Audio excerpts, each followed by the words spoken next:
What's up, everybody? Eric with Solobox. Today I am out in the shop experiencing another failure.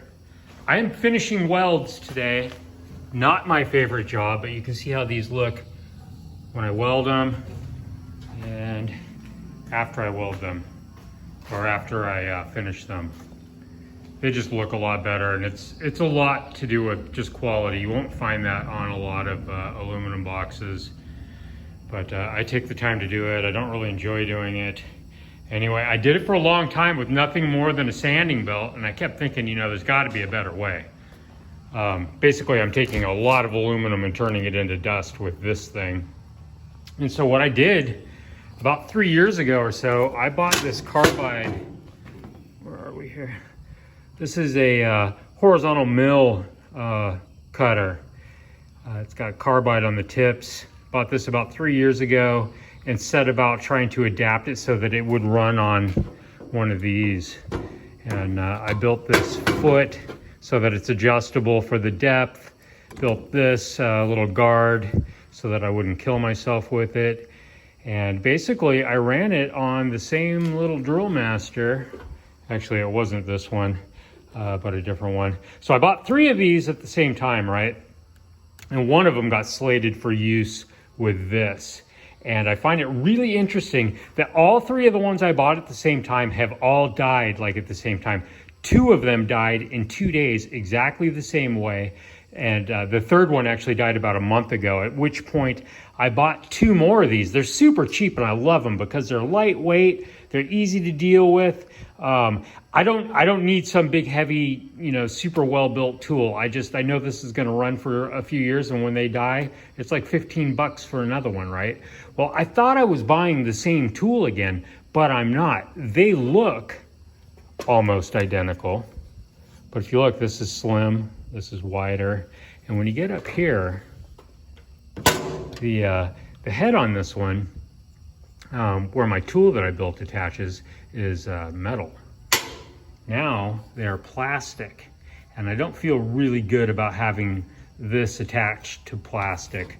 They're just, with this rotating down here at the speed that it rotates at, and you see where that blade goes right through that groove, I don't want it to slip off of that plastic and cause an issue. I'm gonna run it on this one today with the plastic. Actually, I tried, they almost look identical on the bottom. And I tried to modify the metal one to put it on here. And what's going wrong actually on all 3 of them, they all failed the same way. It's the switch. The switch goes out in exactly the same way. So I tried to put this onto this. I had to mill some pockets to get clearance to get the screws to line up right. But it turns out the pinion gear, it won't engage. It doesn't sit at the same depth either. So my hope was that I could fix it that way. I guess what I'm gonna do is I'm gonna go shopping specifically for one of these that has metal where I want it. And I'm probably going to, you know, I built this like 3 years ago. My skills have since gotten better. I could build a better tool. When I built this, I wasn't even sure that it would actually work, honestly. And so I was kind of in a hurry to just, you know, throw something together and see if the idea, the concept would actually prove to work out well. And so basically why I wanted to do this is because it chews up. I haven't hit this with the sanding belt yet. So I go across the top and the side with that, and I get the gist of it.